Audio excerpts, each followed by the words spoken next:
Write out the answers to those 9, they told me. And then, when you're done with that, collect all of the answers to question number 9, what should I have done instead, and make a composite paragraph of those answers. So I had a dozen answers to question number 9 on a dozen pieces of paper, and on yet another piece of paper, I collected all of that material that was in response to question number 9, what should I have done instead, and I made a paragraph out of it. And I went to him.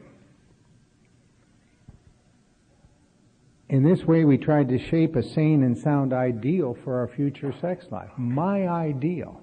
What should I have done instead? Whatever our ideal turns out to be, we must be willing to grow toward it. It's our ideal. It's how we really want to be. Not what society says we must be. Not what our mother or the church or whoever said it. But what is my ideal in this relationship? And when I went back to them and I had this down on a piece of paper, I had written out something that looked like this. This was one that I wrote later on. But I kept this one. Be consistently ready to serve her and do so with enthusiasm. This was what should I have done instead as to one of these women.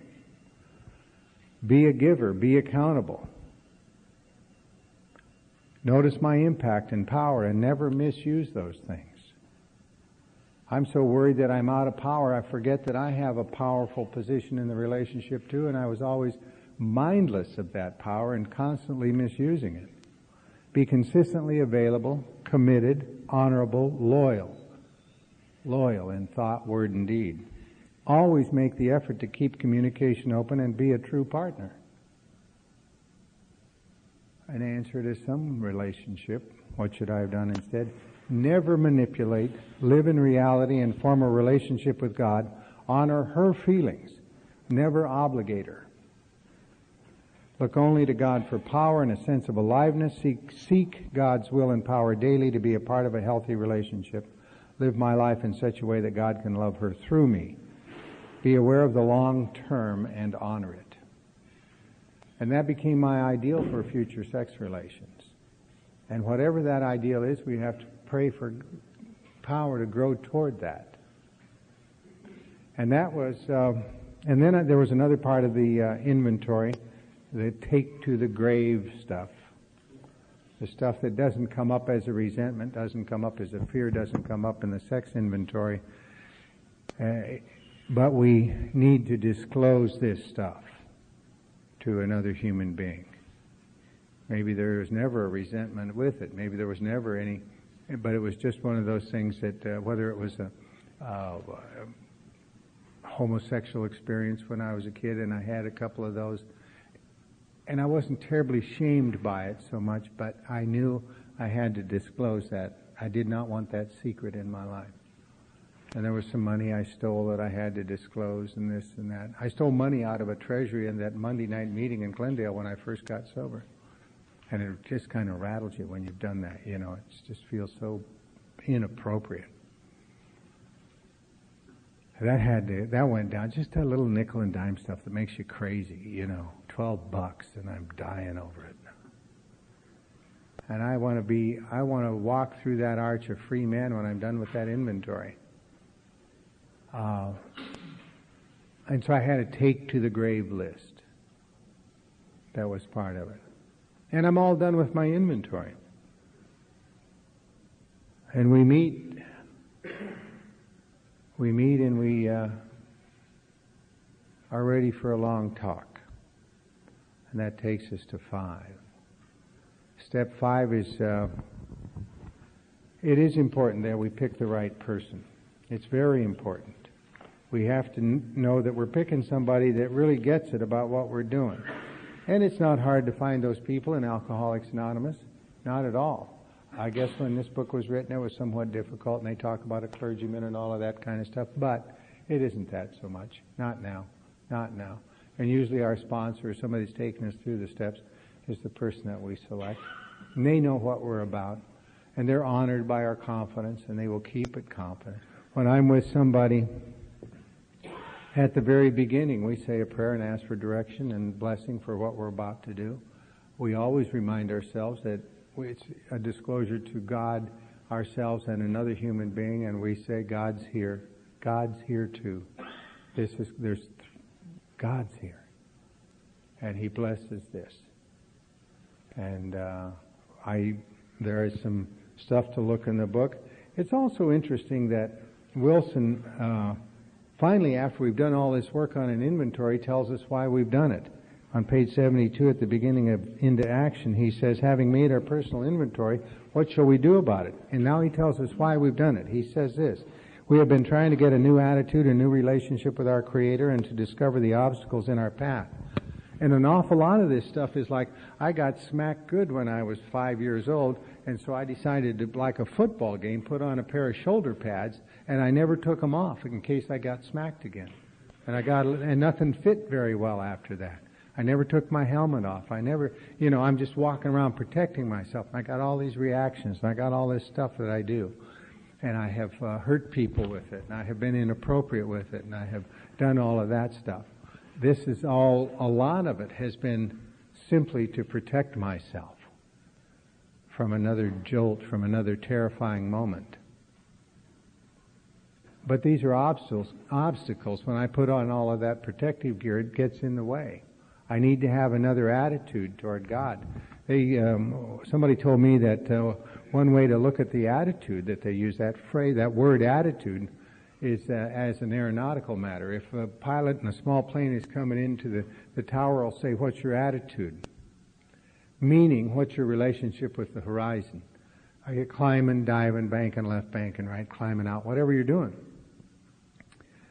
In that sense, I had an attitude toward God where I was leaning away from God. And I have to change it so I'm leaning into God. I'm leaning into. And that's what we want to do. We want to be tucked in with a sense of protection and love and care. But with all that stuff I got to protect myself independent of God, it's an obstacle that's going to get in the way. He also tells us that mostly we lead a double life. We're very much like the actor. To the outer world we present our stage character. This is the one I want my fellows to see. I want to enjoy a certain reputation, but in my heart I don't deserve it. The inconsistency is made worse by the things I do on my sprees. Sober sprees. What'll I do in a temper tantrum? What'll I do when you ever get in a car on the freeway and you're driving down and you're in some imaginary conversation with somebody? And you're going good, you're alone in the car, but man, you're laying the wood to somebody. And then suddenly you come out of the ether and wonder, who saw me? Who watched me pounding on the steering wheel? It's a spree, is what it is. And if there's another human being there who's taken the brunt of it, that has even more significance. The inconsistency is made worse by the things I do on my sprees. Coming to my senses, I'm revolted at certain things I vaguely remember. These memories are a nightmare. I tremble to think someone might have observed me. As fast as I can, I push these memories far inside myself. I hope they'll never see the light of day. I'm under constant fear and tension, and that makes for more sprees. We go down here and read this page 74 and 75. It says, when we decide who's to hear our story, we waste no time. We have a written inventory. And they took me to the first sentence in the next paragraph. We pocket our pride and go to it, illuminating every twist of character, every dark cranny of the past. And then I started reading what I had written, and we went through it. Went through it pretty slowly, as I recall it. That inventory had, when I was maybe 24 years sober, it was about a day and a half. And he listened very carefully to what I had to say, and occasionally would interrupt with a question, occasionally would tell me, all right, go to column 4 and tell me what your dishonesty on this one was. And we went through that inventory. And at the end of it, the end of that second day, I was given the instruction to simply return home and find a place where I could be quiet for an hour, carefully reviewing what I've done. I thank God from the bottom of my heart that I know Him better. Turn to the page which contains the 12 steps in this book, carefully reading the first 5 proposals. We ask if we've omitted anything, for we're building an arch through which we shall walk a free man at last. Is our work solid so far? I was 24 years sober, and for the first time in my sobriety in my life, I knew that I had finally done the first 5 steps. There was no question I had done that. Never before, but I was through the first 5 steps, and I had done it completely. The stones were properly in place. I had not skipped on the cement put into the foundation. Here Wilson swings back to those northeastern stone quarry kind of analogies. Have I tried to make mortar without sand and so on? I spent an hour looking at that and thinking and going through that inventory. Making notes about where I owed amends, making notes about the fears, making notes about the sex relations. I had a red pen, I think, and I was just putting little notes on it to get it, to be alone with it, to do. And I really did thank God. Oddly enough, for some reason or other, I felt I knew Him better. I really did. I felt like I had left no stone unturned. I mean, it's like I was signing up for the solution. I finally signed on for the solution that's offered here. And I was very clear that I had done that. And that was a remarkable thing.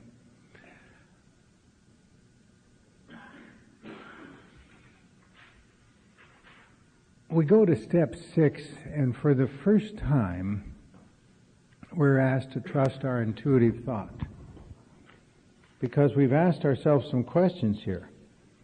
Is our work solid so far? And then some related questions. At step 6, if we can answer to our satisfaction, then we look at step 6. My satisfaction, for the first time, I'm trusting intuitive thought in this whole process. And step 6 asks me, are you willing to let go of the traits that you find undesirable, that I find undesirable, that I'm done with? Am I willing to let go of the greed and the fear and the lust and the anger and the rage and the control and the image and all of that stuff? Am I ready? They said, go to the 12 and 12 where it talks about the 7 deadly sins and ask yourself if you're ready to get rid of things like sloth. What is sloth? I thought it meant lazy. In the dictionary, it doesn't mean that. Sloth is, in the dictionary, the refusal to accept an opportunity for growth. Am I willing to give that up? Yeah. Is there anything I don't want to give up? Sure. Sure, we're back now to some of these things that are more important to me than a better relationship with God. Am I ready to give up lust, inappropriate sex? Am I ready to give up dishonesty, deceit, all the rest of that stuff? Some I was, some I wasn't. But there's a couple of other, and you don't have to worry about that. You have to tell the truth about it, though. That's critical. There's only 3 questions here. Am I now ready to let God remove from me all the things which I have admitted are objectionable? That's question number 1. This included old ideas, incidentally. Am I ready to have God remove from me the idea that I cannot trust my mother, that I cannot trust my grandma, that I cannot trust the important women in my life? Am I finally done with that notion that has caused so much trouble in my life? Am I finally done with the idea that there's no way that I can have a decent relationship with a male authority figure, a boss or anybody? Am I finally done with that? Am I finally done with 100 little old ideas? So number 1, am I ready to have them removed? Number 2, can He now take them all? Will He do that? Then number 3, will He do that for me? In other words, number 1, am I willing to have them removed? Number 2, does He have the power to do that? And number 3, will He do it for me? And they had me write number 3 in here from page 60 of the 12 and 12. Will He do that for me? Just as I am. And the sticky one for me was, does he have the power to do it? Do I have a big enough God that he could remove these things I've held on to for so long if I'm willing to let them go? And I looked at each one of these things, each one of these character defects, each one of these old ideas, each one of these 7 deadly sins that I got from my inventory. And some of them I was ready to let go of, and some of them I wasn't. And he said, if you're not willing to let them go, we ask God to take us to that state. And the prayer is, please take me to a place where I'm gladly ready to have you remove this defect. And he does that in a day or two. And we want to make sure we are gladly ready. And we go to step 7. And part of the step 7 exercise for me was to do something that replaced the old ideas with what I thought would be more appropriate new ideas. We don't want too many vacuums in there. And here again, I'm approximating what God's will for me would be. Nature abhors a vacuum. In a later inventory, I wrote down these old ideas and these new ideas. Here's my old idea. For me to improve, disaster must be at hand. I don't get off the dime until that fire is real close to my rear end. Here's another old idea. This didn't come out in my first inventory like that, but in a second one, maybe even when I went back to be with Don that time. The genetic pool is defective. I'm flawed. Here's another one. I don't have the time to make changes. They take too long. Here's another. I can't have a mentor. Here's another. I can't have money. Just notions that I've carried all my life that have kind of been submerged and I haven't really been in touch with them, but they come floating up in an inventory. You want to hear the new ideas? Say yes, I'm going to read them anyway.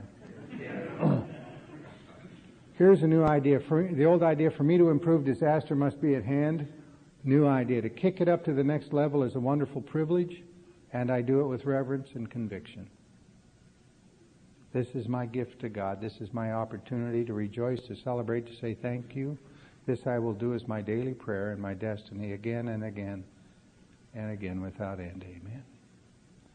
Here's the old idea. The genetic pool is defective. I'm flawed. New idea. I'm perfect. The imperfections I've added to protect me are easily allowed to go out of my life. The balance is perfect. Absolutely perfect. No hiding, no secrets, no refusal to communicate. Old idea. I don't have the time to make changes. They take too long. New idea. The time is now. The place is here. Change is easy. Do you get the difference in the tone of this? This didn't come from me, really. It didn't come from my mind. It came someplace else. There's plenty of time. Instant change and shift is the way of God and the universe and of me. Old idea, I can't have a mentor. New idea, I can have all the wisdom, men and women, that I can ever need or want easily in my life.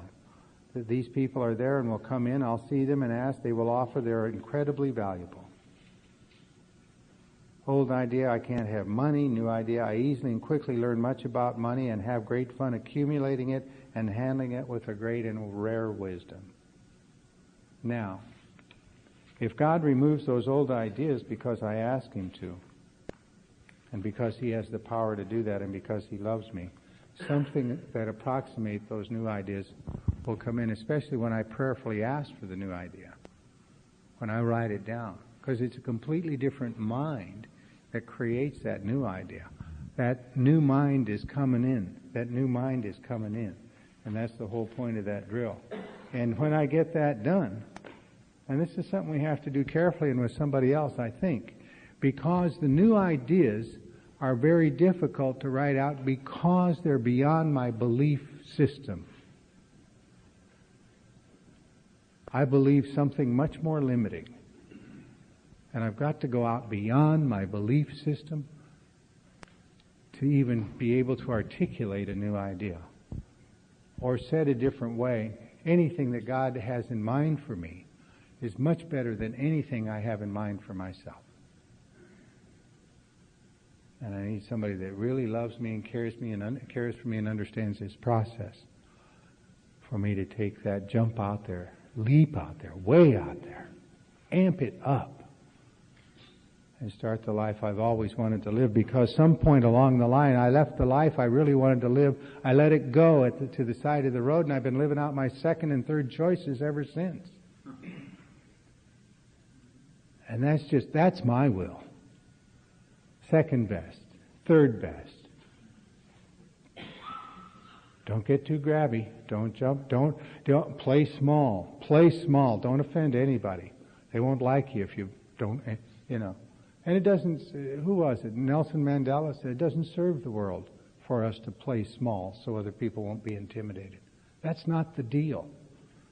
We got to show up present, fully present, in a relationship, in our jobs, in AA, fully present. Let our light shine, because it's there, not just in some of us, in every one of us, every one of us. And here's where we begin to get the new mind. And our old mind doesn't even know it for a while. There's some change in the air, but it doesn't know what. Then suddenly we start acting different. Suddenly people are saying, wow, what's going on with you? And it's an amazing thing. And that's the way it goes. And so that's step 7. And my experience of it was remarkable. And the next time I did it, remarkable. And it gets fine-tuned. But we need a wider, deeper life because of what God wants to bring into our lives. And we scan that inventory for one more thing, and that is for the people we've harmed. We scan that inventory for all of them. And we go to our address book, and we go to our organ, and we go to the group list, and we go to all of these places. This high school yearbook, the college yearbooks, the dental school stuff, if I still have it, this and that and the third thing. Any place there is a list of where I've been participating with other human beings, the Marine Corps, the officer candidate school group I graduated with, all of those people. Scan it, because I need to know who's on this list that I have harmed, that I may owe an amends to. And we'll take a break, and we'll come back, and we'll talk about step 8 and 9 until 9 o'clock, and then you'll have your meeting. And if you want to, about step 8 and 9, we are at a point when we can go through all of the lists and information that we have and make a list of the people that we've harmed. And there is the prayer has remained, let me see the truth, ever since step 4. And we're still in that prayer. This prayer that I put up here on the wall, the set-aside prayer, was good for the first 3 steps. Let me see the truth. I made a list of people I had harmed. And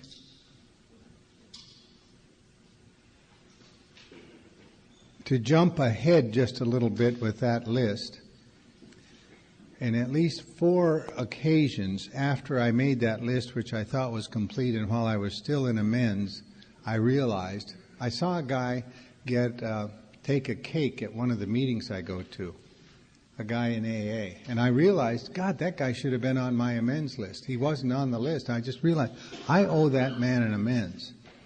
I had that same experience with one of the gals in the group. She just showed up one night, and I'm at a meeting, and I said, man, I got to talk to you at the coffee break. And she was very cool about it, but she wasn't on my list. But insofar as possible, we review our past relationships with people and our membership in groups, as I said already, and all of that, and our inventory, of course, extract and make a list of people we've harmed. We make a list of people that we have harmed. And the step says we became willing to make amends to them all. In this age of database managers and all of that stuff, I've heard about making amends by email. I've heard a woman talk the other day that claimed she came out of a blackout in a chat room, for God's sakes.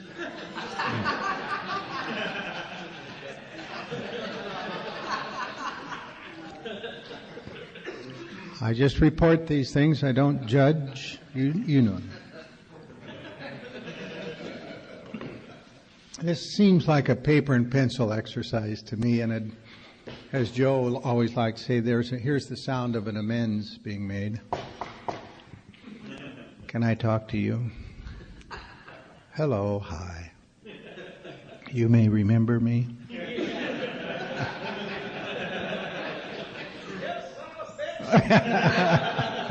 You do remember. That's right. They told me to get a set of 3x5 cards. After I'd scanned my inventory for the people that I owed an amends to, that I had harmed, and we're talking about people that I've harmed. And sometimes we get a little bit off on that. We think that everybody we've resented, we should go to and tell them we resented them. That doesn't really help any. We didn't harm them by resenting them. Sometimes it's tempting to go to somebody and say, I've come to make an amends to you because I've been bad-mouthing you all over AA for the last 6 months. That doesn't help either. I mean, that's not kind. It doesn't, oh, I'm so glad you gave me that information. Thanks. The amends there is something different. It's to start saying good things about that person to whoever you said bad things to about them. But aside from that kind of thing, and where we've made harm, where we've harmed people and we have a direct amends to make, we have a list of names. They said, get some 3x5 cards, one for each one of those names, and transfer those names to the card. In the upper left-hand corner, put the person's name and phone number, or name and address.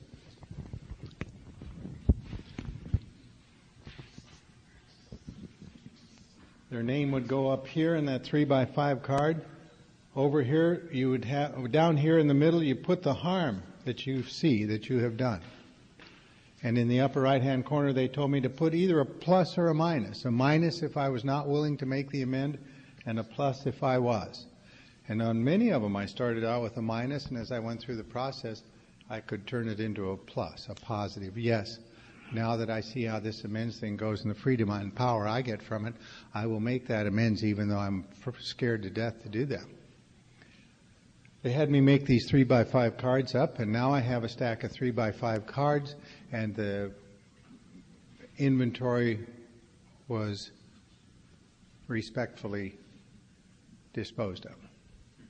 All of that. And I'm left with the, and whenever I made an amends, I threw and so we should have a shrinking list of 3x5 cards, not a whole jumble of unmanageable page after page. And let's see, where was that last? Just 3x5 cards. And you toss the card when you've made the amend so that you know. And the prayer, once I've made the list and gone over it with the guy that took, and so I'm clear on the harm I have done, there are now some things to do in the format they gave me for making the amends. Moving to step 9, here's what I was to do. I was to make an appointment with the person. Contact them. If they're in AA, you just say, I'm in step 9 and you're on my list and I need to talk to you. If they're not in AA, I've been going through my life and reviewing my life and some of the problems in it, and I've caused some trouble for people and I've harmed you, and I need to clean it up with you, and I would appreciate it if we could meet in person and talk. Usually approach that way, people will say, sure. They said, meet in a public place, but not around a meal. Don't be interrupted, but don't try. Sometimes these amends are very brief, and you don't want a meal going on. You don't want to be interrupted. You can hardly ever get them to pay the check anyway. Yeah, right. Yeah, the pistol range. Yeah, see if you can qualify expert again. Coffee shop is great.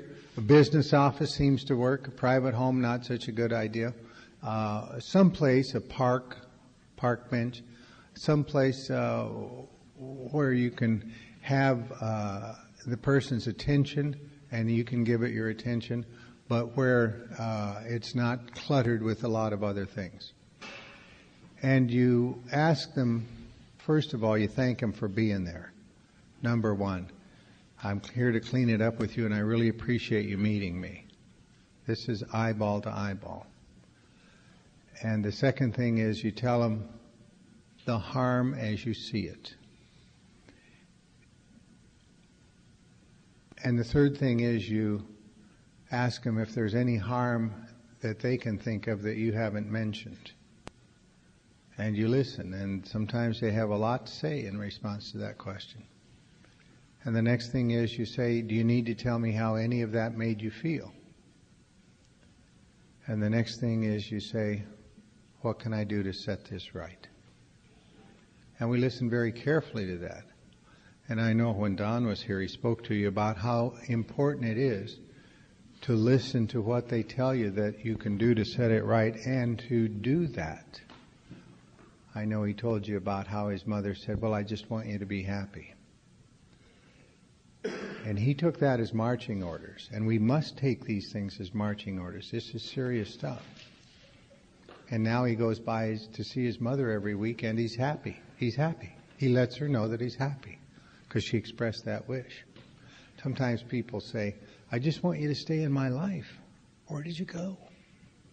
And we must do that. Sometimes people say, there's nothing that you can do. And believe them when they say that. It's all right to believe that. And you let it go. The deal is done. It's a intuitive thing, the timing of an amends. There's a stack of cards. We want to absolutely shift our prayer so that every morning I got on my desk those 3x5 cards, and the prayer is, take me to my next amends and give me the power to make it. We don't want to have done all of this work, run out of power, and start over at step one. We do not want to do that. We've got the momentum. We've tapped into the power. We had the power to make the step 8 list. We have asked God if we're willing to make amends, and we take those that we are willing to do, and we start in. Start in with the easy ones. Why not? Start in with somebody I'll see at the meeting tonight. Can I see you after the meeting for just a few minutes? You know, a couple of months ago I was really rude to you when I said, whatever I said, say it again. Let them know exactly what you're talking about. And they will know. And you know, I don't know how many times I thought, oh, they won't remember that. They remember. They remember. They remember. And when you say specifically what they've had on their mind, they know you mean business. They know you're there. And they know you're not. And sometimes a lot of people in AA, no one has ever made amends to them. And of course, no one has ever made amends to most of the people that are not in AA. But it's our absolute opportunity to do that. It's our absolute opportunity to clean it up, to be at peace with our fellow man, to really go to these people. I was married twice when I was drinking and twice after I got sober. And I had relationships all around that and in between. And I'm married now for the 5th time to a lady named Linda, and we've been married coming up 3 years. And so I had a lot of women on my list. And the women that were on my list were women whose dignity I had taken. I brought perfectly wonderful human beings into my life, decided I couldn't trust them because of that old idea, and discarded them, and broke the vows of the marriage, and broke their hearts, and broke promises, took their dignity away. And the enormity of that was very much on my mind when I finally was at this point in the inventory. And I knew I had to clean that up. I knew I had to clean that up. Yes, sir. I was just wondering, when you go to those people and you ask them, and you give them amends, and they say, I just want you to be in my life, which exercise those ex-relationships. Well, you're not prepared to do that. You brought that up as an example. Yeah, but parents and brothers and sisters want you to be in their lives. Ex-wives, I have not been burdened with an ex-wife. It really hasn't come up, and I think it's a good question, and I think I would have to say one woman did. She said, Betty, I was married to for 8 or 9 years in AA, and she said, You are not the arrogant son of a bitch I was married to, and what I want you to do is to show me how you got where you are now. And I was single, and for some months we would meet and begin the process of going through the steps. And then she lost interest in it. She really was more interested in getting back with me. And I guess because it wasn't about the steps, she kind of lost interest in that process. And she could see I was all fired up about it, but she didn't want to do it. But she said that, but that's the only one that I had been married to that's ever said that. And you're right. I do not want I don't want to try to be in a relationship with Linda and have something, no matter how innocent it might look, going on with a former girlfriend or lover or wife. That is bad news in a marriage. And there's just no way we can paint that makes it look good to the current lady. No way. They do not go for that. It cannot happen. Boy, you'll see some thin smiles and lots of distance if you start that, I'll tell you. And it's exactly a good point, and it didn't really come up when I was seriously involved with somebody else or involved at all. But it's right. That's a good point. Similarly, we don't, of course, discuss stuff that they know nothing about. That only causes hurt. There's no point in doing that. We also know that they have got some neurons firing that they probably know stuff they don't want to even admit they know. You know what I mean? There's a girlfriend in the picture, and she knows. She knows that. She doesn't know who, she doesn't know when, doesn't know why, doesn't know how involved it is, but they know that something's out. They know that. Women that we've been with, that we've slept with, they have psychic information about us. Boy, they can thread the needle on that kind of stuff. And for us to go in there and make a half-hearted amend when they do know is nuts. We really have to let them know that we are very open about all of it, have looked at it, are sorry for it. We want to ask them, do you need to tell me how any of this made you feel? And sometimes they really do. And we have to listen. And it's at that time that your mind starts going to what they did. You know. And man, it's like, if I haven't forgiven them for it, I better forgive them. Because that's not my time. I'm not there. And here's how it goes. Even let's suppose that somebody that we go to, we figure that they're 75% responsible for the problem.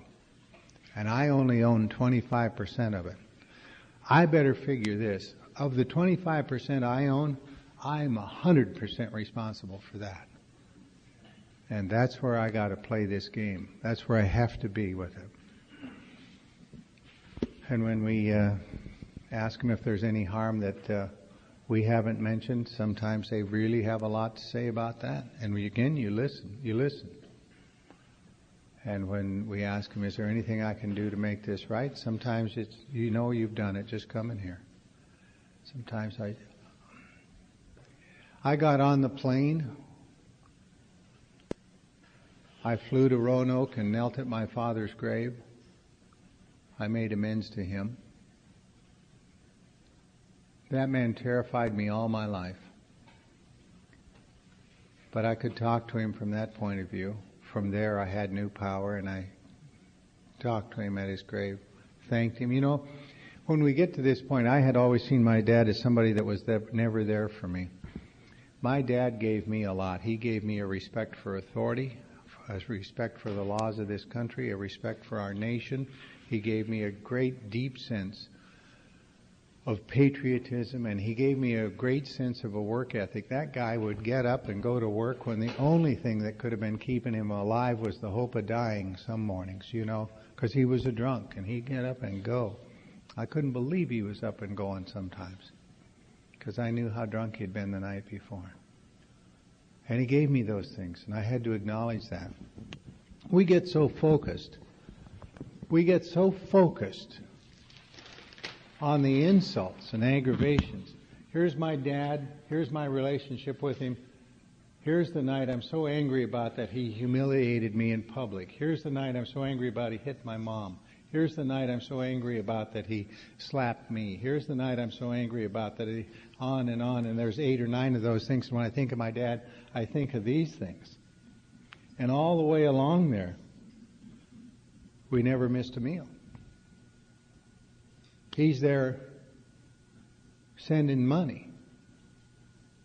When he was overseas, wherever he was, he sent the money. Every day we had food on the table and a roof over our heads because my dad was going to work when he didn't want to go to work. And I had to get in touch with that. The guy is much more than this. But when I'm angry and focused on that, that's all I ever see. I have no appreciation, none, for what happened here. None. And I got to begin to look at it a different way. And I knelt at that grave and I thanked him for those things. And I thanked him for showing me what he showed me about patriotism and about respect for authority and law and about this amazing ability to go to work. And I told him how sorry I was that I had lied to him, that I couldn't get on board the program with him because I was so afraid of him and so much into lying and defending and everything. And I flew to Denver and met with my sister and her husband. I talked a little bit about that earlier. What a shock it was to walk into that home. He had 3 kids, she had 2, and they had 1 between them. So this is like 3 black kids, 2 white kids, and a kid that they had between them. A colorblind home. It was the most amazing thing to see them all loving one another. That kid I told you about that teaches English in high school, do you know where he teaches? Tokyo. He teaches Japanese kids English. I mean, these are gifted contributors. This is a man that fell in love with my sister and married her because he loved her, and she married him because she loved him. And they had done something I'd never done. They had 25 years of marriage at a time in Denver when it was not easy to be involved in an interracial marriage. A lot of pressures. And they stood there and they hung in. And I flew out of Denver with a new hero, I'll tell you that. God, my little sister, that little snot. What an amazing woman she's come out to be. She had her master's. She's doing stuff I couldn't do. And I'm looking down at her. Isn't that crazy? I flew to Portland. I met Carl at the airport in Portland. Made amends to him. I asked him, what do you want me to do to clean this up? He said, stay in my life. Stay in my life. And he asked me, and I said, I want you to, you really want to know what I want you to do? He said, yeah. I said, take the steps. Do this. Do this. But it was a healing, the beginning of a healing between he and I. I went to Seattle where my oldest son is with his wife and 2 children. And I sat with him. I said, I'm so sorry. I wasn't there for you.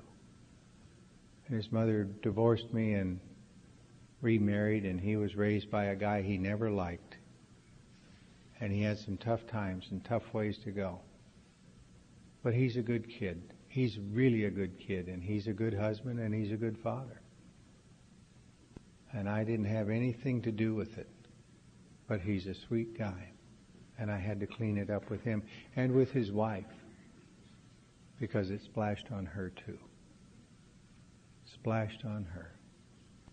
I had to go to Tacoma where my middle son is with his wife and 2 kids. And the same process. He had an easier time because he really considered his mother's second husband as his father, and he bonded with that guy.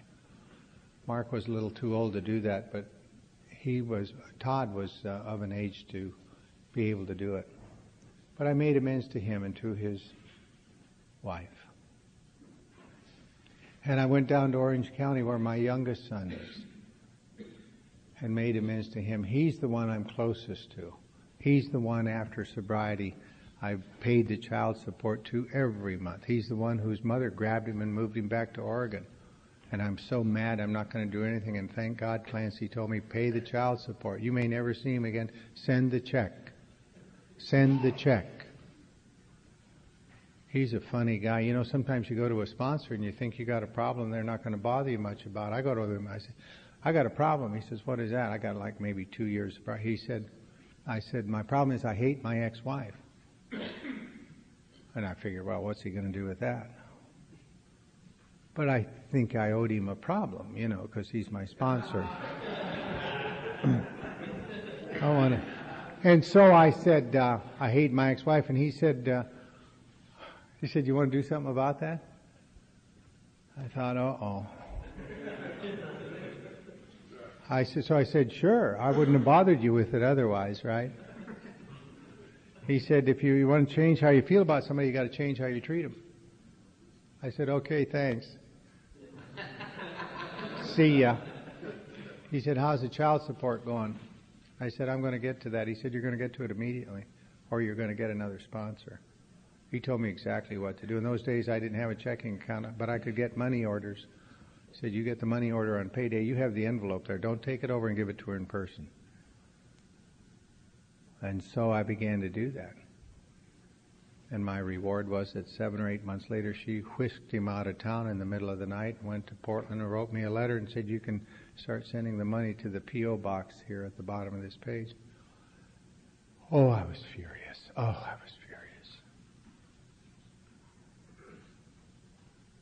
I knew Clancy would let me off the hook about that child. He said, no, just send it.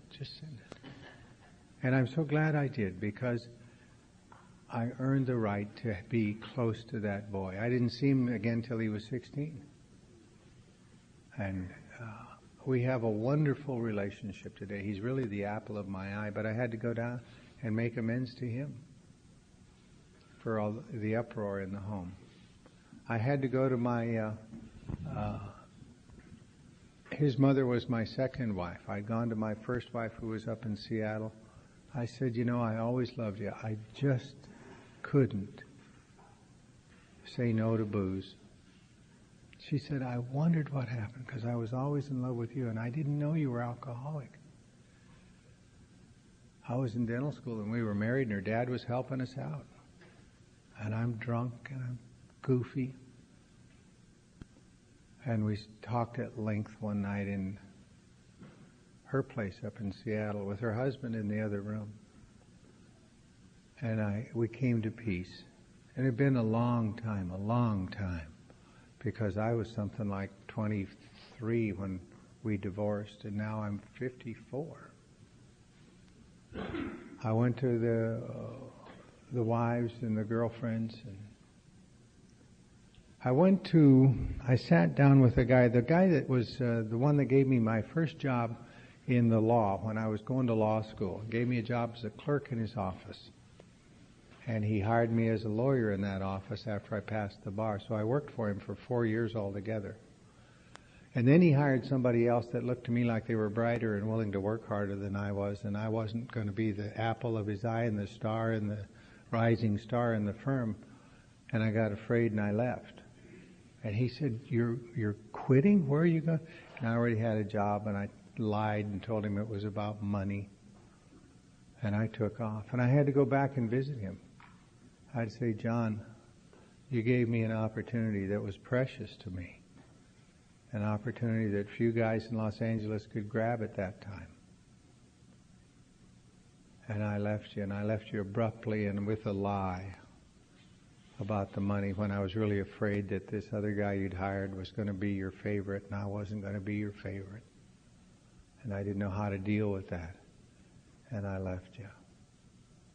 I was angry and inappropriate, and I'm so sorry. It brought tears to my eyes. He got up from behind his desk and came around and gave me a hug. I said, what can I do to make this right? He said, stay in my life. I said, okay, what would that look like? He said, come have lunch with me. Come every month and have lunch with me. And I began to do that. I didn't have time to do that. From my point of view, you know, Go have lunch. How big a shot are you? Go have lunch. This man wants to have lunch with you? Have lunch. What the hell is that? How busy are you? And I did that. The one thing I wasn't going to do, I wasn't going to go to Billings. There's a cemetery in Billings.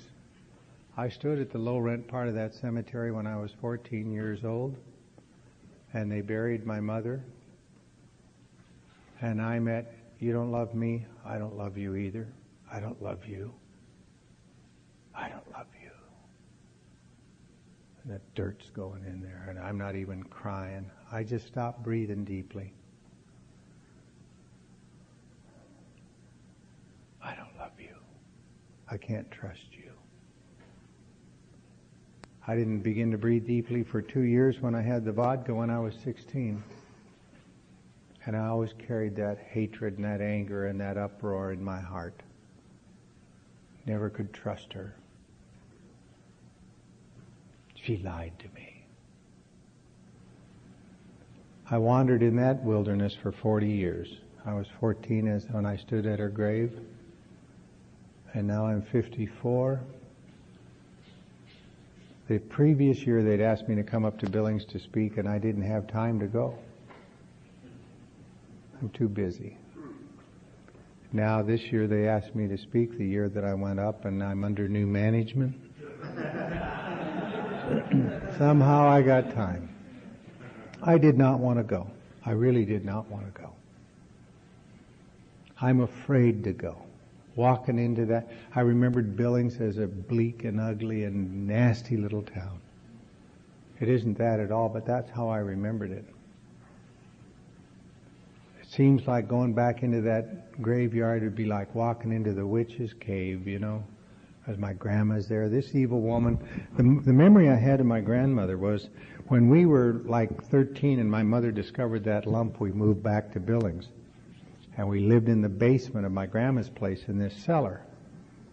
The 4 kids, and my grandma took my mother upstairs to nurse her, and my mom went in the hospital and came back and went in and came back, and we were not allowed to go upstairs to see my mom. My grandma had her little girl back, and by God, she was going to keep her, and she did not like the kids. And she made it pretty clear.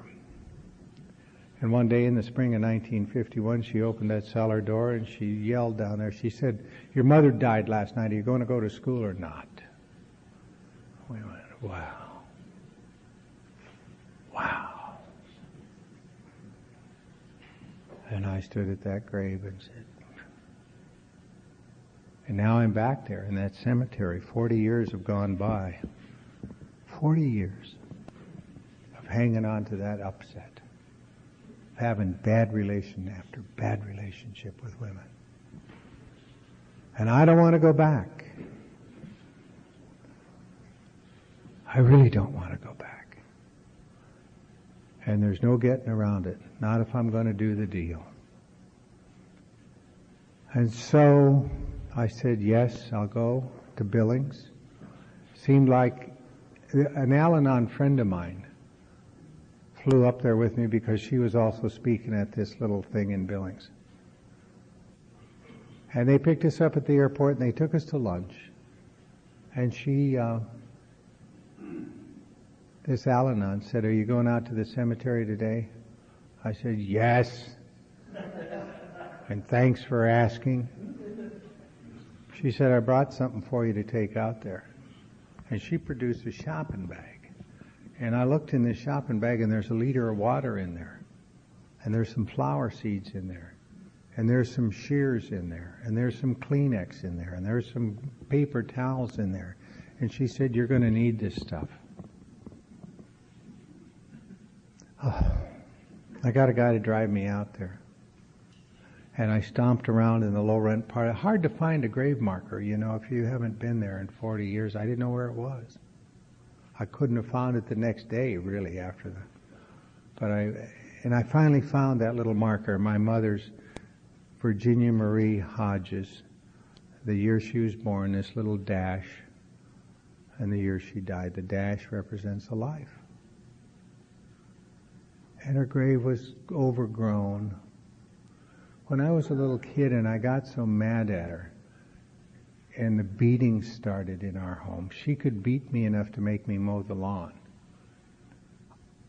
Where I drew the line in the sand is I won't clip around the sidewalk. That's stupid. She couldn't beat me enough to get me to clean up the job, finish the job.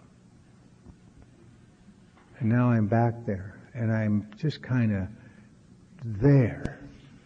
And I don't know what to do. And Clancy told me, write her a letter, and I had a letter. He said, leave it there, bury it there.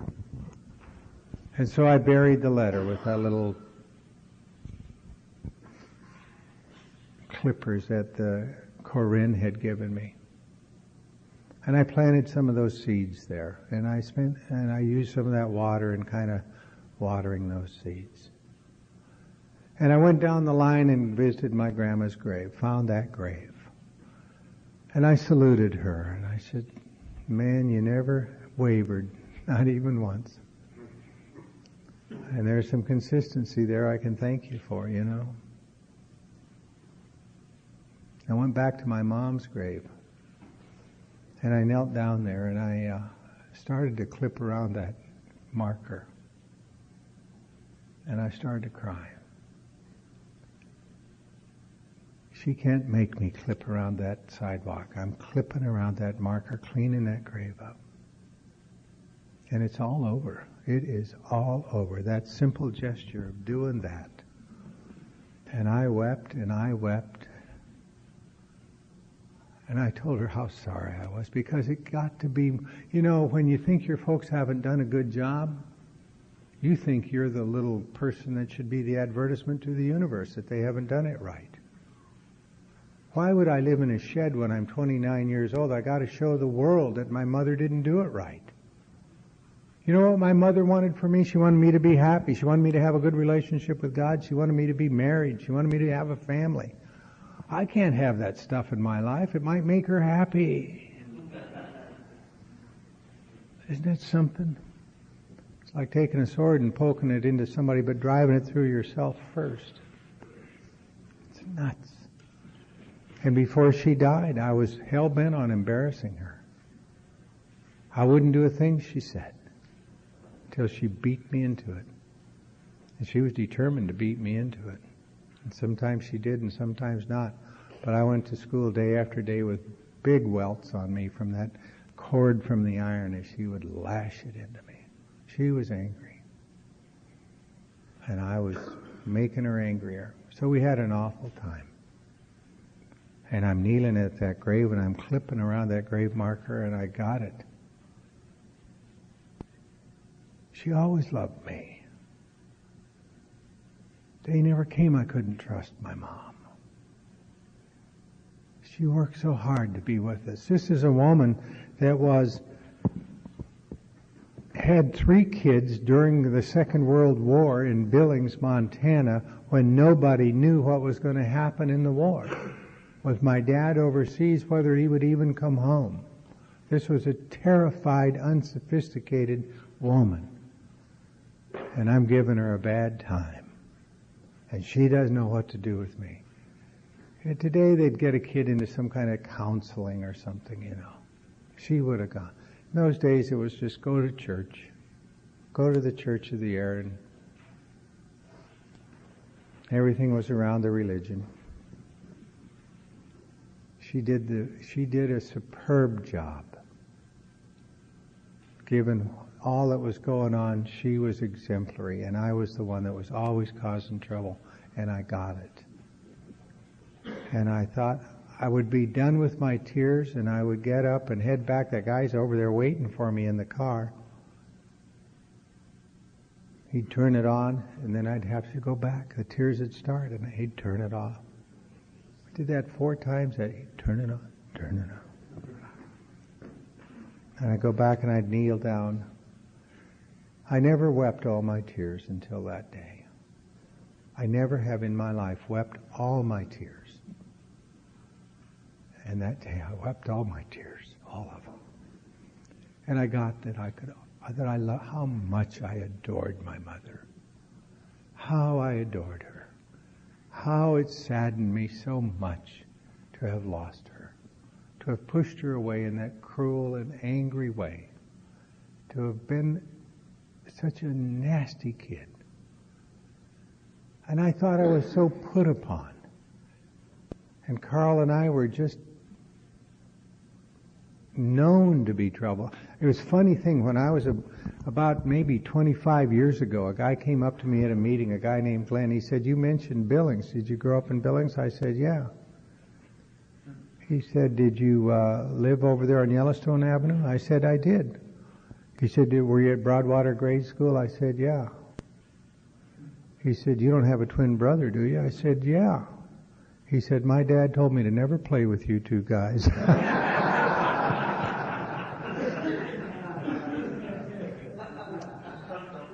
My God. And I left that cemetery that day with the whole thing resolved. A miracle of healing. No less than that. There's not enough Prozac, there's not enough psychiatry, there's not enough treatment. It was all in my mind. And I had not only caused her suffering, I had suffered myself, and I had caused a lot of suffering to a lot of women out of those old ideas.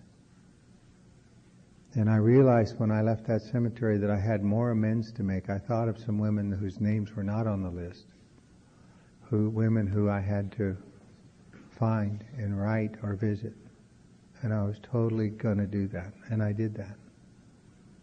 We had quite a weekend in Billings that weekend. We talked a lot about that. They took me back out to that cemetery the next day, and we drove around Billings. And the following week, I was home again, and Corinne called me, and she said, "There's something that you ought to know about what they're doing in Billings." I said, "What is that?" And she said, "The Al-Anons have taken on a project." I said, "What's the project?" She said, "They've decided as a group that what they want to do is make sure your mother's grave always looks great." And they do that. In the spring, when the snow's off the ground, I get a card and a photo and notes. "I felt closer to my mom being at your mother's grave today." AA's, Al-Anons, go out there. That is a lot of love, you know that? That's a lot of love. And it's mindless stuff in a sense. You know, there's no rational basis for that. It's drive-by stuff. And they were loving me. And I got that. And I go up there and I see these people from Billings around, and it's just an amazing thing. And I came back and I knew that I was going to finish up those amends. And I sat in a meeting one night, and a guy took a cake, and I realized I owed him an amends. And I asked him for his number and met with him later. This is a big meeting down there, and so you don't see everybody every week. And he came by to take a cake, and they let him take a cake, and he was... and today he and I are close. He and I... he's going through the stuff with me. It's quite amazing. On... Saturday and Sunday when I'm in town, I, in the morning at my office, have guys come over. We don't do a workshop like some of you are doing, but we do, I started a meeting on Thursday night, a stag meeting, where we can sit, the guys that are just doing this, and talk about these remarkable things and these steps. Guys that are 15 and 16 years sober come and say, "Show me what I'm dying. I'm dying. Been sober for 16 years and I'm dying. Show me." And we sit in this remarkable meeting on Thursday night. Gary sits there with me. 50 of us. Half the time we're bawling about some damn miracle or other, some silly little miracle in our lives. And these guys come over on Saturday morning, Sunday morning in my office, and we go through the deal, and I get a front row seat to the transformative experience in another human's life. And these guys go out and do the amends. One of these guys is general contractor. And he's been a remarkable guy, and he's been sober 25 years now. But before he started this process, he had some problems with these jobs. And he had a lot of amends to make, just like I did. And he went out, and he went to every one of these places that had ended in a bad deal. Not just the women, not just the partners, not just the people that we ordinarily have trouble with, but these people. And he knocked on doors and said, you know, when I did that remodel on your house, I didn't do it right. They said, yeah, we know. What can I do to set it right? I'm here to clean that up. You can start by fixing the holes in the roof. How about that? Leaks there. For a year and a half, this man spent about half of his time cleaning that up at no charge. I'm going to do this 120% because I'm late in getting it done. And he did that. He did that. And you can imagine now his business is just thriving. He's a very busy guy and making a very nice living. And married to a lady he's crazy about. And he's just like me. He had a lot of marriages, a lot of screwing around, a lot of infidelity. And he's at peace. And his business thrives.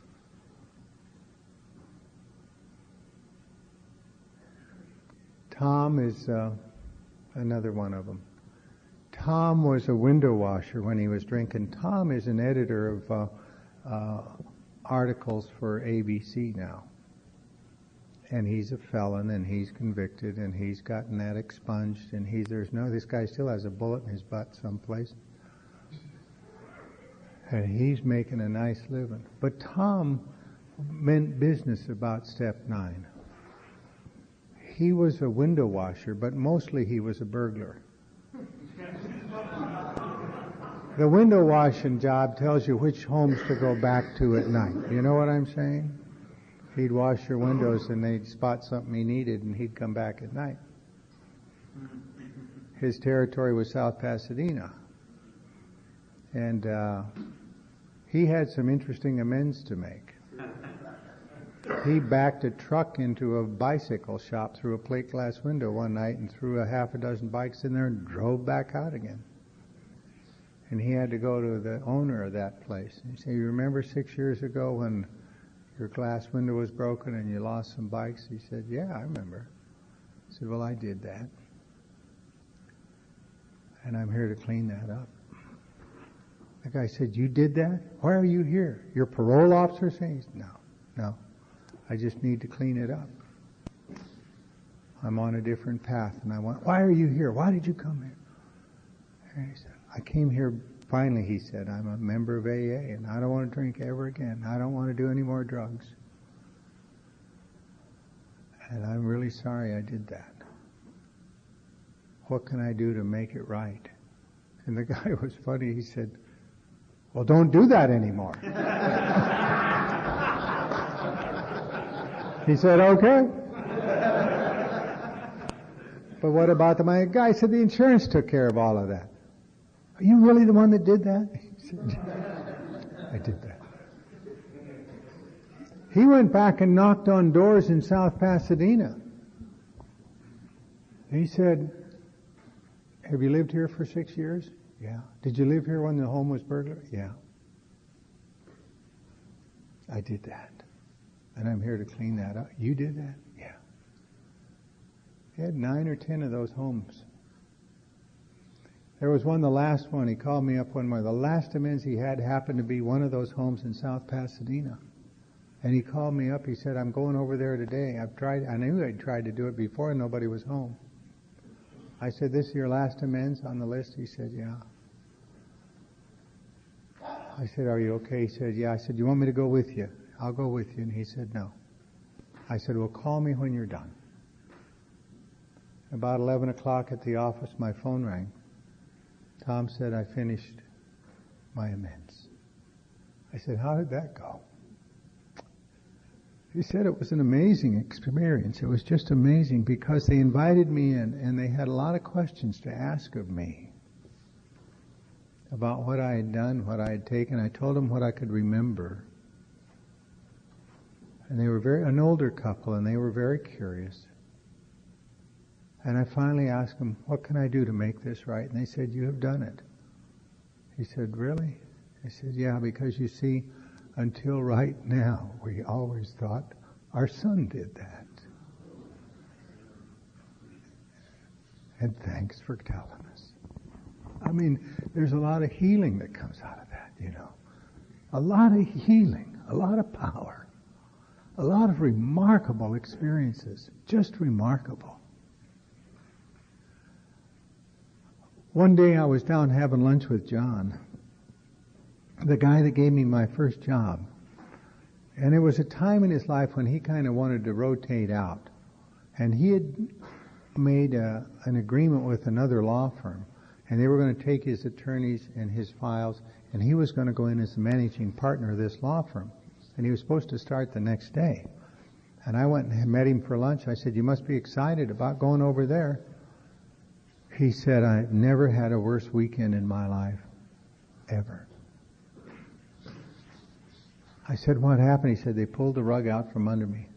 I told all my employees I was going over there. I told the owner of the building that we've been in. I ended the lease. I told my clients I'm going to go over there. And these guys told me they didn't want me. I said, oh my God, John, what are you going to do? He said, I don't have any idea. I said, what do you want? He said, I just want an office and a phone. I said, I got an office and I've got a phone. If you want to, you can hang your hat over there. And he, with another attorney and a bunch of files and 3 secretaries, were suddenly in my office, bursting at the seams. And I'm like, at honor thy father. You want us to put some decaf in here, John? We'll do that. Yeah, you got it. You want decaf? You got it. We moved to bigger quarters. We didn't have room for all that. I didn't want to expand like that. We moved. If you want a bigger office, you got it. New furniture, you got it. What can I do for you? Here. Give him honor. Give him respect. He's a valuable and remarkable human being, and he's still with me. And this guy got on the phone. He's been in business for 40 years doing the same kind of work I do. He has contacts all over the country, and he decided that he had a little point to prove about these people that didn't want him. And he got on the phone and he started bringing in business. And we are smoking. Man, I can't believe what he can do. He's in there. What do you want of this? Just a little corner of it. Really? And we arrived at a figure and made a contract? Yeah. Little piece of everything he brings in. And I run the office. He brings in the business. He's the rainmaker. His job is to bring it in. Mine is to keep it. Keep the business. Do it right. Give them a dime for their nickel. And I go into his office. You want to have lunch? Let's have lunch. John, I got a problem. I don't know how to handle this file. Tell me what. He's got a mind. Boy, he's got. He said, well, have you thought of that? Oh, my God, I didn't think of that. Do you remember this? He names a case. He remembers these guys. How do you remember all that? He's just got an amazing mind. And he and I are smoking along. Linda runs the office, my wife. She's the administrator, and I love working with her. And we have a staff that's remarkable, and they work hard. And we have a sweet life. We have a sweet life. And we could not have that without this 9th step. I couldn't have any appreciation for the power of this thing, the transformative power. I watched these guys go through this amends, and they go out. Our friend Jim just came back from a tour around the country. He can't talk about it without crying. Relationships get healed. People that he thought hated him love him. And he's on different footing. These amends are not, it takes all the power you can get from the first 8 steps to go out there and knock on doors, To go out there and say, can I see you? To go out there and say, I need to clean this up with you. Because we hope it'll go away in a puff of smoke. We don't have any idea the burden that we carry with it. It's there, whether we want to admit it or not. And so, there's a way to finish them, but you got to every day take me to my next amends and give me the power to make it. And that stack of cards begins to go down, and suddenly you're done. And there are some people you can't get a hold of. You write them a letter. There are some graves to kneel at. There's some people that are gone, and everybody else is gone. And you write a letter, and you burn the letter. You read it to somebody. I'm so sorry for what I did. And one by one, they get knocked off. And one day you're done with step 9. And it's really quite a remarkable experience. And I'm glad to be able to tell you about it. Thank you.